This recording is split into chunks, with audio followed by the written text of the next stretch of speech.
Hello, hello, hello. Good evening, everyone, and happy Halloween on the Cadsper Halloween special. We have a special plan in mind tonight, as this is the day of ghosts and ghouls, and I think I've gotten through my tricks for today. Now, it's on to the treats.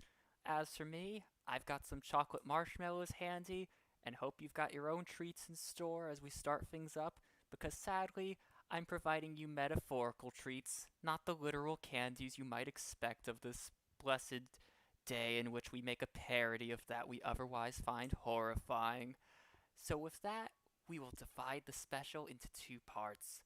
The first will be a reading from a charitable contributor who some of us know from our online community, whereas the second part, assuming time after, will be the start of Resident Evil 4, a classic example of camp horror given game form with an action tone to it, which I personally quite enjoy, whereas survival horror, it's more scary, and great conceptually, but somehow it's never quite meshed with me. So for those who are here now, and for those who join up later, welcome as we start this reading of The Hated King, in which you may recognize some of the eldritch lore therein. Lightning sparked in the air as the rider traveled down the path. It had been 3 days since setting off on his goal, only stopping for his horse to rest. As he approached a small inn with torches still flickering, he knew he should gather his strength before his task was to begin. He hitched his horse to the post and walked in. "Oh, hello, I'm sorry. I wasn't expecting anyone coming this late. Can I get you anything?" The rider looked at the woman who had spoken. She was young, but there was no mistake that she was the innkeeper. "Some chicken bread and meat is all," he said, walking towards the fire. The innkeeper nodded and began gathering the meal. As she walked to the rider, she asked, "What has you out this late tonight? Not many people would want to be traveling with this rain." "I seek the graveyard." Her face became ashen upon hearing that. "No one has been there for some time. There are sayings that it's been cursed. Why would you want to go there?" "Caw!" That's not in the story, but hello, Mr. Goodboy points. "I want to see if that is true." She looked at the rider. He had a dark cloak obscuring most of his face. The only thing she could see was his eyes. They shined a deep cerulean, hypnotizing in their color and adding to the intense look he gave her. For whatever reason, she knew that he would not be deterred. "It's not that much farther from here, an hour more north at most. I insist that you stay here, though, and wait until morn—" "My work must be done tonight. It's been too long already," he said. "Oh, I see. I hope you're successful in whatever it is you have to do," she said. The silence was thick in the air after she said that, the only sounds being the crackling of the fire. After finishing the meal, he paid the gold and started off, his clothes still dripping from the rain outside. After unhitching his horse, the rider sped off into the thundering night, his destination coming ever closer. Only one thought was on the rider's mind. "I will find the answers I seek tonight." The rider slowed his horse to a trot. The lightning that had lit the night sky had shown the cemetery, his destination. On any other day, the cemetery would not have caught the attention of the average person. This night showed differently. There was a murder of the crows in the trees in the cemetery, their cawing louder than the thundering clouds in the night. At last he had found what he sought. It was inconspicuous, a shallow grave with moss and weeds covering most of the earth around it.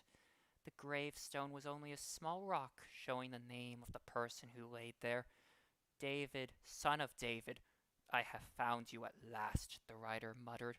He dug into the ground, moving the dirt aside until he found the skeleton of the man he once called his friend. The memories of the two came flooding into the rider's mind, filling him both with sadness and determination. There were many journeys that the two had shared in their youth, and to see his friend like this. Suddenly his heart grew cold, and shivers ran down his spine. He had practiced this over 700 times before. Why should this time be any different than the rest? He knelt down over the skeleton and looked up to the pitch-black sky. I ask the Almighty and the Lords of Light, hear my pleas. Reanimate this skeleton of the man I called friend, so that I may speak to him, to hear his counsel in my times of need. For what seemed like minutes, nothing happened but the cawing of the crows and the rainfall. Suddenly, a deafening bolt of lightning hit the air, and the bones on the ground began to rattle. As the rider began to stand up, the skeleton did as well, until they were both on their feet and looking at each other. David, it's been too long. I had no idea where you were laid until just recently, the rider said, the tears running down his face, mixing with the rain. The skeleton looked at the rider, the holes where his eyes would have been showing nothing. David, I have to know. Will I live to see the king off of the throne? Will there be an end to the madness that plagues this land? A voice pierced into the rider's mind. It was the voice of his old friend, but the jaws of the skeleton did not move. The hated king will fall not to you alone, but to the many. There are others who want to see an end to this. For too long he has reigned. Many have seen the signs of crumbling. But why now? Why not earlier if there truly are others? The rider yelled. Forces are at work that signal an end to his reign. I dare not hope that. How do you know? I do not ask you to hope. I can only tell that I know the end is coming. The rider stared at David. Could what he had wanted for so long not only happen, but there were others who had wanted the same? Suddenly, the crows flew off from the tree, scattering into many directions. The cawing finally stopped after a few moments as they flew to their unknown destinations. Many will see this as an omen of misfortune, but the others I speak of will know this as the sign they had dared not speak of. The rider looked at the skeleton one last time and embraced him. I want you to come with me, to see this finished, to see what we had both worked for, the seeds of what we worked for finally fully grown. David looked at his friend, his jaw twisting into a demented grin. One last adventure. They both walked out of the cemetery and into the darkness of the night, to rally with allies they had never met, but shared the same goal. As the cold morning sun rose, a lone man sat fumbling through parchments that lay on the table before him. His brown eyes scanned them for answers that he knew he would not find, thoughts flashing as fast as he read. There has to be more that can be done, more farming of the crops, mining in the caves, buildings and improvements to be made, lands to take and make our own. If every man paid as much attention to words on paper as you do, Vera, there'd be no time for living. Vera looked up at who had spoken. And if everyone had your ego swathed, there would be no need to have a council because of their own self-assuredness. Better to take action at all than do nothing but think, laughed Swa, moving to look over Vera's shoulder. I hate to interrupt you being lost in thought, but it's time to talk with the rest of us on the happenings within our fine kingdom. Vera took notice as the rest of the council came into the room. There was Mora, an eccentric collector of items from times past. Kasham was right behind them, dressed in only the most modern of clothing to flaunt his wealth to all around them. After him entered the most mysterious of all the council members. No physical features could be seen. The only thing shown to them was the mask of Mouse. They talked amongst themselves for a few moments until the doors to the chamber opened and a trumpeter came in, reading off the scroll he carried. Bum, bum, bum, bum. All rise for King Philip I, last of the Burnell line, slayer of Makima, the innovator of theatrics, and friend of all animals, the trumpeter cried out as the king walked in. He was still dressed in his evening wear, but wore his crown and robe. The king looked at his council and spread his arms wide as he walked to his seat at the head of the table. What good news do you have to share with me? I expect nothing but positivity to come from you all. Mora was the first one to speak, saying, More progress has been made on restoring some of the older portraits in the gallery, sire. I suspect it should take only a few more days at this rate, and they will be added to the Sunspot Gallery soon. True works of art, each and every one of them. After a generous contribution from myself, the gladiators will be able to fight again for your amusement, sire. I can assure you that they will put on a more exciting show than the last group we had, said Casham, grinning smugly, knowing he had secured even more favor of the king. The mouse-masked individual said nothing, but scribbled on a piece of parchment and slid it to Philip. He took it, and after looking at it for a few minutes, crumpled it up and tossed it behind him. Good to see that the whales are returning to shores. Our navy has always relied on getting resources from them, and I do miss hearing their calls from the sea. Well, Vera, that only leaves you. What news do you have to share? Asked Philip, stroking his goatee and his thoughts already on more immediately pleasurable activities. Vera coughed and began to speak. My king, I think there are hard times coming for us. It would be wise to surplus the resources we do have and use what we can to prepare for the coming harshness. If we do not start now, I fear the worst, not only for us, but for our people. Philip laughed, but stopped as he saw the serious look in Vera's eyes. We've lived in good times for years now. Why would that change? Surely you don't believe people would try to rise up against me? You are the loved king, my liege. Everyone loves you and what you do for the kingdom. There have been the few naysayers that have been caught speaking slander against you, though. Something about the end of the king's reign. All nonsense, quite assuredly. Philip looked at Vera, squinting at him, and asked in a hushed voice, Do you question the love of the people? Do you question my authority? My reign, Vera?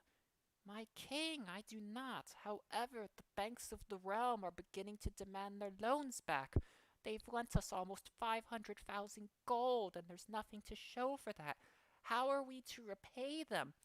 Is entertainment not the most important thing for a king's people? Do good food and wine cost too much to feed the king? These luxuries have been hard won, and I won't give them up. Tell these banks they will have their money in time. Vera started to speak to argue, but said nothing. He knew what had happened to the last council before him, how they had tried to usurp their rightful king. Their attempt had ended with them executed, their names dragged through the mud, and families ostracized. He didn't want to end with a similar fate as theirs. Now, if that is all, I will take my leave. I need to start armoring the colts in the purest gold to prepare for the celebration soon. After all, it is the start of my birth month, said the king, adjusting the crown that laid on his slicked back hair.